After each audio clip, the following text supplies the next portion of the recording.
یہی وہ وقت ہے کہ جب حسین کے سرطن میں جدائی ہونے والی ہے. شہزادی اس فرش پر ضرور آئی ہوں گی، اس لیے کہ شہزادی ایک ایک مجلس میں جاتی ہیں. شاید عرض کیا تھا میں نے کہیں پر واقعہ کہ ایک مجتہد ہیں اور ہستئی جو مجلسیں پڑھتے تھے. ایک دفعہ انہوں نے قصد کیا، ارادہ کیا کہ اس سال میں مجلسیں نہیں پڑھوں گا، وہی مجلس پڑھوں گا جہاں خود شہزادی تشریف لاتی ہوں گی، شہزادی کی عنایت ہوگی. اس سال انہوں نے محرم میں مجلس کا کوئی وعدہ نہیں لیا، یہاں تک کہ ایک دو دن جب بچے تو انہوں نے بیوی کو خواب میں دیکھا، کیا بات ہے کیوں مجلس کے لیے آمادہ نہیں ہو رہے؟ شہزادی میں یہ چاہتا ہوں کہ آپ بتائیں کہ کون سی مجلس آپ کی بہت نظر عنایت رہتی ہے، کون سی مورد پسند ہے. آپ کوئی بھی مجلس ہو، شہزادی فرماتی ہیں میرے بچے کی جہاں پر شہزاد بچتی ہے اور علم اٹھایا جاتا ہے وہ میری پسند ہوتی ہے. نہیں شہزادی کون سی سب سے زیادہ مورد عنایت ہے وہ بتائیے. ایسی کوئی بات نہیں ہے، کوئی بھی مجلس ہو جہاں بھی فرشادہ بچھائی جائے اور میرے بچے کا علم اٹھے وہ میرے مورد پسند ہے. نہیں شہزادی اس شہر میں تو بہت سی مجلسیں ہوتی ہیں، کون سی مجلس زیادہ مورد عنایت ہے؟ فرمایا کہ دیکھو اگر تم چاہتے ہو تو جاؤ فلاں دیہات میں تہران کے ایک خاتون رہتی ہے ضعیفہ، اس مجلس میں جاؤ، وہ مجلس مجھے بہت پسند ہے.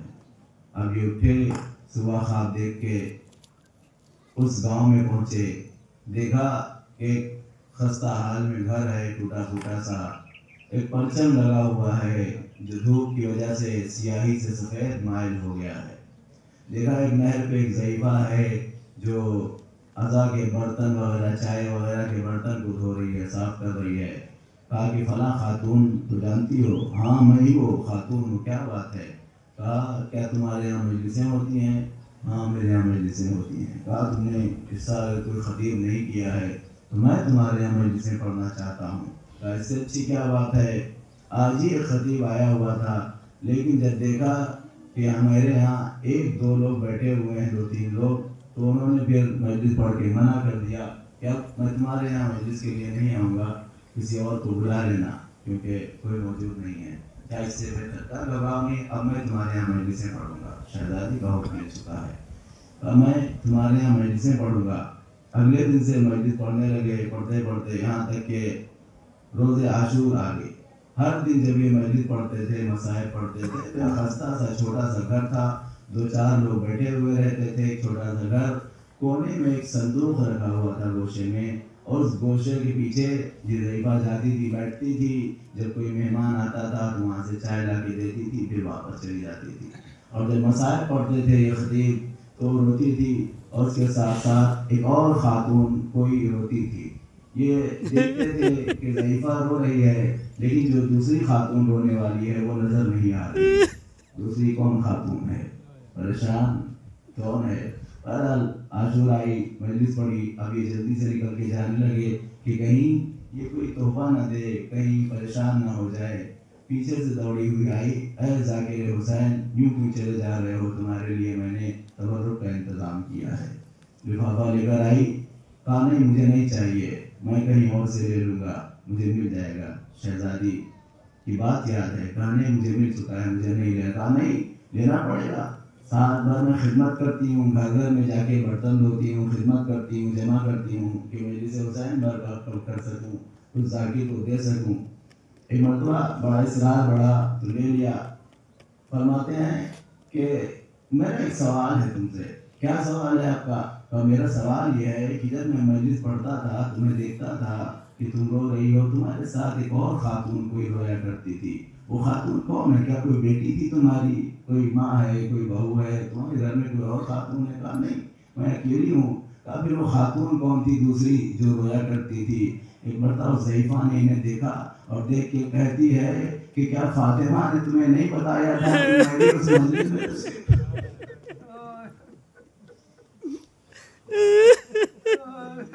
بی بی نے کیا نہیں میں بتایا تھا کہ فاطمہ بھی تشریف لائیں گی مجلس میں، کوئی اور نہیں تھی، حسین کی دکھیاری ماں فاطمہ تھی۔ یہ عزیزو صبح سے آپ تھکے ضرور ہیں لیکن کوئی نہیں تھکا ہے تو وہ حسین کی ماں فاطمہ ہے۔ ایک ادا خانے سے دوسرے ادا خانے، تیسرے ادا خانے سے چوتھے ادا خانے، جب مجلس ہوتی ہے نا تو ٹوٹی ہوئی قبر سے ایک دکھیاری ماں اٹھتی ہے، اٹھنے کے بعد شام جاتی ہے، وہاں سے زینب کو لیتی ہیں اور یہ دونوں بیویاں ایک ننھی سی لہد پہ آتی ہیں اور آنے کے بعد کہتی ہے سکینہ ارے اٹھو تمہارے بابا کی مجلس ہو رہی ہے۔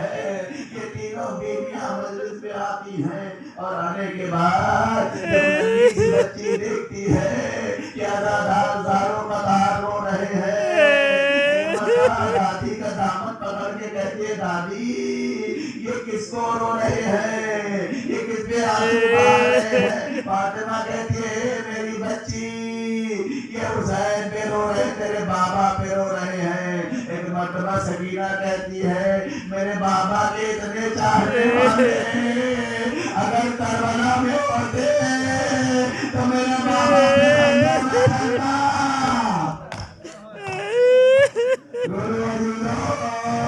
حسین کو دل کے مہمان ہے، زہرا کی کمائی اجڑ گئی، ارے جسے چکیاں پیس پیس کے کھانا تھا، تین دن کا بھوکا پیاسا کربلا کی تپتے ہوئے ریگزار پہ فاطمہ کی کلیاں بکھر رہی ہے، کسی کے بازو کٹ رہے ہیں، کسی کے سینے پہ لیلا لگ رہا ہے۔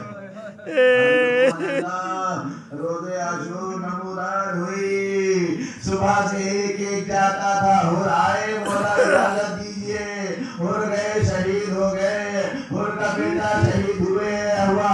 ابھی تھوڑی دیر نہ گزری تھی کہ مسلم ابن اوسطہ ہاتھوں کو جوڑے ہوئے آئے، مولا اجازت دیجئے اب قربانی کا وقت آ گیا ہے۔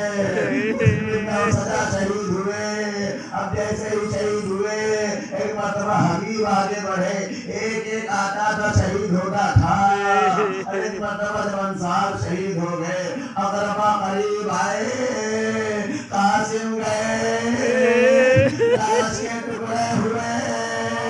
روایت بتاتی ہے قاسم جب گئے تھے تو پاؤں اتنا چھوٹا تھا کہ رکابوں میں نہیں پہنچتا تھا، لیکن جب واپس آ رہے ہیں حسین نے اپنے سینے سے لگائے ہیں قاسم کے سینے کو، لیکن دونوں کی ٹاپوں سے قاسم کا بدن اتنا پچھانی ہو گیا ہے کہ پاؤں زمین پر ہٹ دے رہے ہیں۔ خدا آپ کو کوئی رحمت نہ دے سوائے کربلا والوں کے۔ اے عزیزو علی اکبر گئے، سینے پر نیزہ فارغ ہو گئے، جوان کی لاش کو حسین خیمے میں لا رہے ہیں، ناگے کنارے رکھ دیا، ارے لاش اکبر امام حسین لے کر آئے ہیں، جا مطلب شیر کو جنگل سے اٹھا لائے حسین، شام کے بادل سے چاند اٹھا لائے حسین، دی صدا لاشے پہ سرحان کے لے جا بانو، ارے تجھ گیا برسی سے اکبر کا کلیجہ بانو۔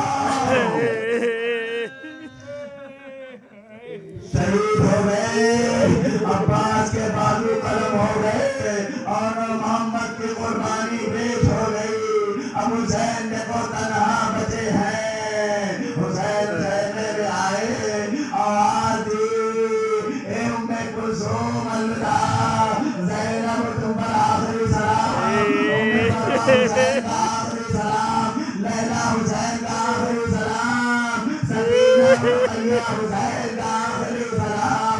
ایک مرتبہ بیویاں نکلی اور نکلنے کے بعد حسین کا دائرہ بنا لیا، دامن پکڑ کے کہتی ہے اے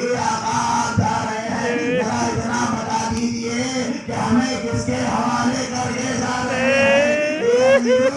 جب آپ سفر میں جاتے ہیں آپ کے گھر میں عورتیں ہی عورتیں ہوں, بچے ہی بچے ہوں, اڑوس پڑوس سے کہہ دیتے ہیں میرے گھر کا خیال رکھنا, ہمارے گھر میں خواتین ہے, گھبرانا نہیں. عورتوں سے بھی کہتے ہیں گھبرانا نہیں, چچا موجود ہے, بڑے ابا موجود ہے, کوئی بات ہوگی تو فلاں سے کہنا, فون کرتا رہوں گا, لیکن عزیزوں ذرا مجھے بتائیے ایک جنگل ہو, آپ کے اہل و عیال ہو, تشنا ہو, بھوکے ہو, پیاسے, حسین جا رہے ہو, معلوم ہو کہ واپس لوٹ کے نہ آئیں گے. ایک مرتبہ حسین نے سب کو الوداع کہا, الوداع کرنے کے بعد زینب سے لباس منگوایا. اے بہن زینب, صندوق میں میرا لباس رکھا ہوا ہے, لباس لے کر آؤ. ایک مرتبہ زینب گئی, لباس لے کر آئی. حسین نے لباس پہنا, جگہ جگہ سے بھاگنا شروع کیا, سر پہ رسول کا امامہ رکھا.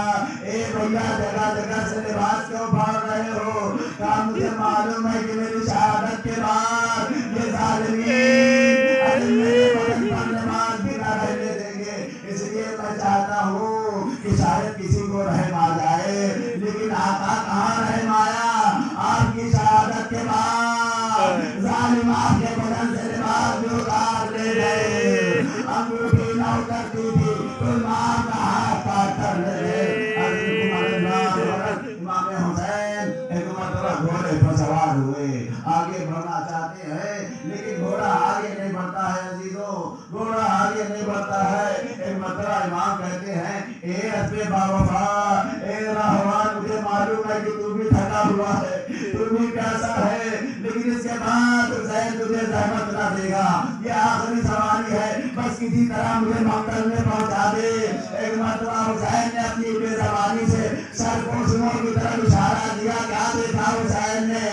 ارے ننھی سی بچی گھوڑے سے لپٹی بہن کر رہی ہے. اے بابا کے گھوڑے, میرے بابا کو مقتل میں نہ لے جا, صبح سے جو گیا ہے وہ واپس نہیں آیا.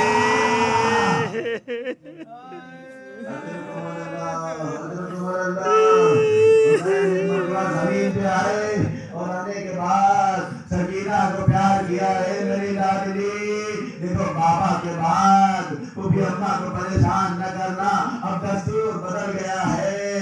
ہمیشہ تم میرے سینے پہ سوتی تھی, اصغر ماں کے پاس سوتا تھا, اب آج سے اصغر میرے پاس سوئے گا, تم اماں کے پاس سونا, اب ضد نہ کرنا. اے بابا آخری بار مجھے سنا لو. حسین جلدی ہوئی زمین پر لیٹ گئے, سکینہ کو اپنے کلیجے سے لگایا. آجا میری بچی, حسین کے سینے سے لگ جا. حسین کے سینے پر سکینہ آرام کر رہی ہے. زینب نے دیکھا کہ بڑی دیر ہو گئی, آگے بڑھی اور آگے بڑھنے کے بعد کہتی ہے بیٹی سکینہ ہٹ جاؤ, کہیں وعدے میں دیر نہ ہو جائے. حسین اٹھے, گھوڑے لگائی, میدان کارزار میں پہنچے. نیزہ بردار پہلے سے کھڑے ہوئے ہیں, تلواریں لیے ہوئے فوجیں ایک طرف کھڑی ہوئی ہیں, ہاتھوں میں پتھر لیے ہوئے ظالم سبوں میں کھڑے ہوئے ہیں. حسین نے ایک ہی لشکر کی دفعہ میں ہزاروں کو فنار کیا اور لڑتے جاتے تھے, زبان سے کچھ کہتے جاتے تھے. اے علی اکبر, آؤ اپنے بابا کی جنگ دیکھو. اے عباس, آؤ اپنے آقا کی جنگ دیکھو. اے قاسم, آؤ 3 دن کے بھوکے پیاسے کی جنگ دیکھو. ارجوکم اللہ, خدا آپ کو کوئی غم نہ دے سوائے کربلا والوں کے. اے عزیزو, امام حسین مقتل میں آئے اور آنے کے بعد جنگ کرتے جا رہے ہیں. اتنے میں نماز کا وقت ہو گیا. اب جب نماز کا وقت ہوا ہے نا, آواز غیبی آئی, اے حسین وعدہ نبھا چکے, لاشوں پہ لاش لا چکے, بس اے حسین بس, زخموں پہ زخم اٹھا چکے, بس اے حسین بس. حسین تم نے اپنا وعدہ نبھا دیا, اب خنجر بیداد کے سامنے سر کو جھکا دو, کچھ امتحان سرکار کے لیے چھوڑ دو. امام حسین نے تلوار کو نیام میں رکھا, بھاگی ہوئی فوجیں سمٹی. اب جیسے ہی فوجیں آئی, جس کے پاس تیر تھا اس نے تیر مارا, جس کے پاس تلوار مارا, نیزہ بردار